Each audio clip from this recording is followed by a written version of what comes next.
ఇక ఆయన మోడీ ఉన్నాడు ఢిల్లీలో, ఈయన గల్లీలో ఈయన ఒక ఆయన ఉంటే ఆడొక ఆయన ఉన్నాడు, ఆయన మనుషులు ఇక్కడ మోపారు, బండి సంజయ్ అంట కిషన్ రెడ్డి అంట.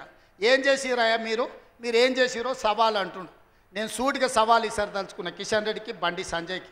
2014, 2019, 2023 నరేంద్ర మోడీ గారు ఇచ్చిన హామీలు, మొన్న 2023లో మేము ఇచ్చిన హామీల మీద మేము చర్చకు సిద్ధంగా ఉన్నాం. నేను మా దామన్న మేము ఇద్దరం వస్తాం, కిషన్ రెడ్డి గారు బండి సంజయ్ మీరు ఇద్దరు రాండి. బీఆర్ఎస్ నుంచి వాళ్ళని కూడా తండ్రి కొడుకులు వస్తారో, మామ అల్లుడు వస్తాడో, బావ బామార్ది వస్తాడో, ఎవడో ఒకడు వాళ్ళని కూడా రాని, చర్చ పెడదాం, బజార్లో పెడదాం, అంబేద్కర్ చౌరస్తాలో పెడదాం, అంబేద్కర్ సాక్షిగా చర్చ చేద్దాం. 10 ఏళ్ళు కేసీఆర్ ముఖ్యమంత్రిగా, 12 ఏళ్ళు నరేంద్ర మోడీ ప్రధానమంత్రిగా, 12 నెలలు మన ప్రభుత్వం ఇందిరమ్మ ప్రభుత్వం చేసిన పనుల మీద చర్చ చేద్దాం. నరేంద్ర మోడీ ఇచ్చిన మాట, స్విస్ బ్యాంకులో లక్షల కోట్ల రూపాయలు నల్లధనం ఉంది, అవి తెచ్చి ప్రతి పేదవాడి ఖాతాలో 15 లక్షలు వేస్తా అన్నాడు. ఒక్క పేదోని ఖాతాలన్నా మోడీ 15 పైసలు వేసినాడే? వేసిండా? ఒక్క రూపాయి నల్లధనం తేలే. కానీ నల్లధనం ఉన్నోళ్ళు దేశం విడిచి పారిపోయినారు. నీరవ్ మోడీ, ఆయన చోక్సీ, విజయ్ మాల్యా ఇట్లా 100 మంది బ్యాంకులను ముంచి 16 లక్షల కోట్ల రూపాయలు బ్యాంకులకు ఎగదొప్పి పెట్టుబడిదారులు, మోడీ దోస్తులు దేశం విడిచి విదేశాలకు పారిపోయినారు తప్ప విదేశాలలో ఉన్న నల్లధనం ఒక్క పైసా కూడా మోడీ తెచ్చింది లేదు, పేదోడి ఖాతాలు వేసింది లేదు. రైతుల ఆదాయం 2 చేస్తా అన్నాడు. కానీ రైతు వ్యతిరేక నల్ల చట్టాలు తెస్తే 16 నెలలు ఢిల్లీ సరిహద్దుల్లో సైనికులాగా వేలాది మంది రైతులు దీక్ష చేసి నరేంద్ర మోడీ మెడలు వంచి జాతికి క్షమాపణ చెప్పి రైతు వ్యతిరేక నల్ల చట్టాలను మోడీ చేత ఉపసంహరింపజేసిండ్రు రైతులు.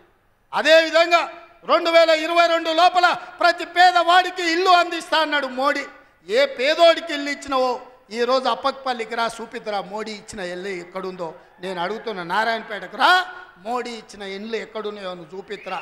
సంవత్సరానికి 2 కోట్ల ఉద్యోగాలు ఇస్తున్నాడు. 12 ఏళ్ళు అయింది, 24 కోట్ల ఉద్యోగాలు రావాలి. ఆ లెక్కన ఒక తెలంగాణకే 1 కోటి ఉద్యోగాలు రావాలి. ఎవరికి వచ్చినాయో ఉద్యోగాలు?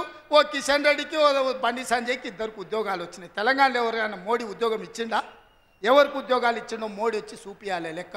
నేను ఇచ్చిన 55,000 మందికి మొదటి సంవత్సరంలో ఉద్యోగాలు తలకాయ లెక్క పెడితే ఎల్బీ స్టేడియంకి రా, ఒక్కొక్కరిని లెక్క పెట్టి పేరు రాసుకొని ఏ ప్రభుత్వ ఉద్యోగం ఇచ్చినో లెక్కలు చెప్తా. మోడీ గారు నీ బంట్లను పంపిస్తావో, నీ బంట్రోతులను పంపిస్తావో నువ్వు పంపించు, లెక్క పెట్టి చూపించే బాధ్యత నాది. మోడీ ఒక రకంగా మోసం చేస్తే ఇక్కడున్న కేసీఆర్ గారు ఇంకొక రకంగా ప్రజల్ని వంచిండు, మోసం చేసిండు, దోపిడీ చేసిండు. ఇవాళ అందుకే సూటిగా నేను సవాలు విసిరదలుచుకున్న బీజేపీ బీఆర్ఎస్ వాళ్ళకు. బీఆర్ఎస్ 23లో అధికారం పోయింది, 24 పార్లమెంట్లో డిపాజిట్లు పోయినాయి. ఇప్పుడు జరిగే ఎమ్మెల్సీ ఎన్నికల్లో పోటీకి అభ్యర్థులు దొరకలేదు. అదో దిక్కుమాలిన పార్టీ, తండ్రో దిక్కు, కొడుకో దిక్కు, అల్లుడో దిక్కు, బిడ్డో దిక్కు, కాకుల్లాక వాడి పొడుసాలను చూస్తున్నారు. ఈ కాకులకు సరైన జవాబు చెప్పాల్సింది కాంగ్రెస్ పార్టీ కార్యకర్తలే అని చెప్పి నేను ఈ సందర్భంగా తెలియజేయదలుచుకున్నా. మీరు అడగండి, 10 ఏళ్ళు వాళ్ళు పరిపాలన చేశారు, 10 నెలల్లో మనం అన్నీ చేయలేదని అంటున్నాం. 5 ఏళ్ళ కోసం కదా ఈ ప్రభుత్వం ఎన్నికైంది. 5 ఏళ్లలో అన్ని పనులు పూర్తి చేసే బాధ్యత మనది. ఇవాళ అందుకే పేదలకు అనుకూలంగా పేదల పాలన ఉన్నది. పేదలు బాగుపడితే, పాలమూరు పచ్చబడితే వాళ్ళ కళ్ళు మండుతున్నాయి, వాళ్ళ కడుపు మండుతుంది. పాలమూరు ఎండాలే, మన జీవితాలు పాడు కావాలి అనేది వాళ్ళ ఆలోచన. అందుకే మనమందరం అప్రమత్తంగా ఉండాలి. ఈ జిల్లాకు ఒక అవకాశం వచ్చింది, మన ప్రాజెక్టులు మనమే పూర్తి చేసుకుందాం, మన నిధులు మనమే కేటాయించుకుందాం, మన పనులు పూర్తి చేసుకునే బాధ్యత మనది.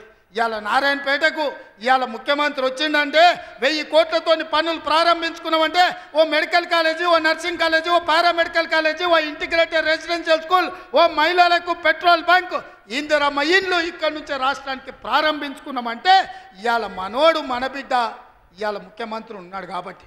పెద్దలు చెప్పిండ్రు మట్టికి పోయినా ఇంటోడే పోవాలి అని.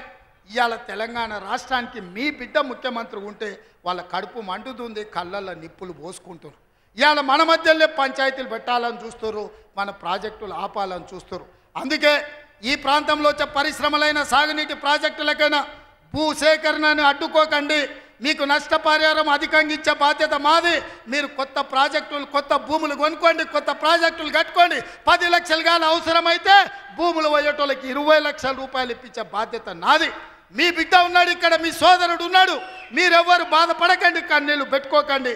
ప్రభుత్వ ఖజానా నుంచి మన జిల్లాకు నేను ఈరోజు నిధులు ఇస్తా. మా అనిరుద్ధ్ రెడ్డి ఉన్నాడు,